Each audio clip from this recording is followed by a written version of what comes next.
دوستو آج ہم سنیں گے کہ کس طرح ساؤل بادشاہ کی موت ہوئی اور کس طرح داؤد بادشاہ بنا۔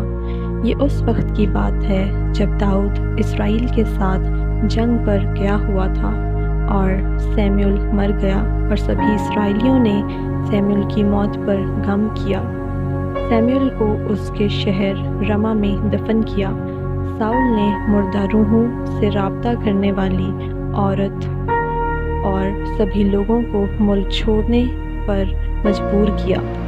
فلسطینی جنگ کے لیے تیار ہوئے اور شونیم آئے اور اس جگہ کا خیمہ بنایا۔ ساؤل نے تمام اسرائیلیوں کو جمع کیا اور جلبا میں خیمہ بنایا۔ ساؤل نے فلسطینی فوج کو دیکھا اور وہ ڈر گیا، اس کا دل بری طرح کانپ اٹھا۔ ساؤل نے ڈر کر خداوند سے دعا کی، لیکن خداوند نے ساؤل کی دعا کا جواب نہیں دیا۔ نہ ہی اوریم اور نہ ہی خداوند کے نبی کسی کو خداوند نے ساؤل سے بات کرنے کے لیے استعمال نہ کیا۔ آخر کار ساؤل نے اپنے غلاموں سے کہا کہ میرے لیے ایک عورت ڈھونڈو جو روحوں سے بات کرتی ہو، میں اس سے پوچھوں گا کہ جنگ کا کیا نتیجہ ہوگا۔ اس پر ساؤل کے غلاموں نے اس کو بتایا کہ اندور میں ایک ایسی عورت ہے جو مردہ روحوں سے بات کر سکتی ہے۔ تب ساؤل بادشاہ اپنے 2 غلاموں کے ساتھ اندور کو روانہ ہوا۔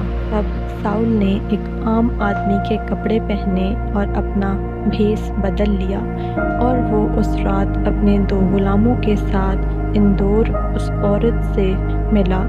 اور ساؤل نے اس عورت سے کہا کہ مجھے معلوم ہوا ہے کہ تو روحوں کو بلا سکتی ہے، میں جس روح کا نام تجھے دوں گا تو اس کو مجھے بلوا دے۔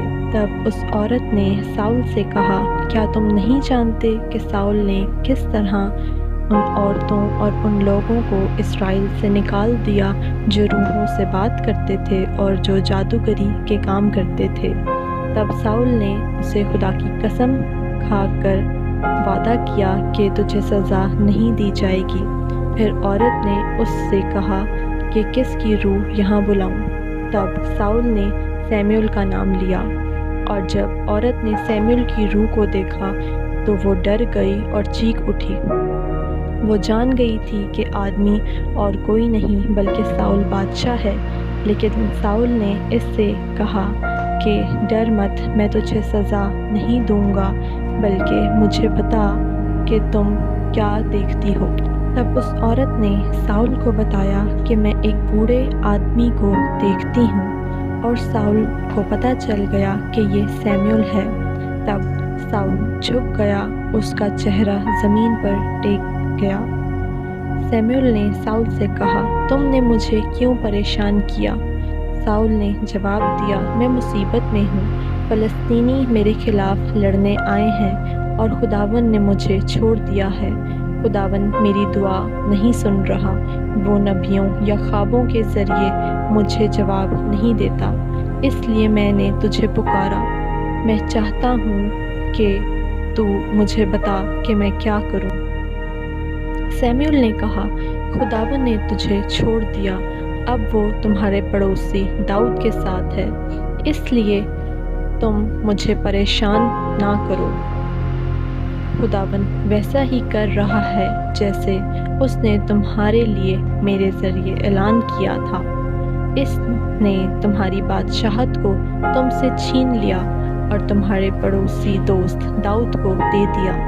خداوند نے عمالیکیوں پر بہت غصہ کیا اور چاہا کہ تم اسے تباہ کرو، لیکن تم نے اس کے حکم کی نافرمانی کی، اس لیے آج خداوند تمہارے ساتھ نہیں ہے۔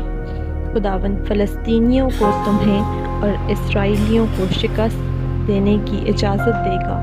کل تم اور تمہارا بیٹا میرے ساتھ یہاں ہوگے۔ ساؤل فوراً زمین پر گرا اور وہیں پڑا رہا۔ وہ سیموئیل کے پیغام سے بہت ڈر گیا اور کمزور بھی تھا، کیونکہ اس نے 3 دن اور رات سے کچھ نہیں کھایا تھا۔ فلسطینی اسرائیل کے خلاف لڑے اور اسرائیلی فلسطین سے بھاگ گئے۔ بہت سارے اسرائیلی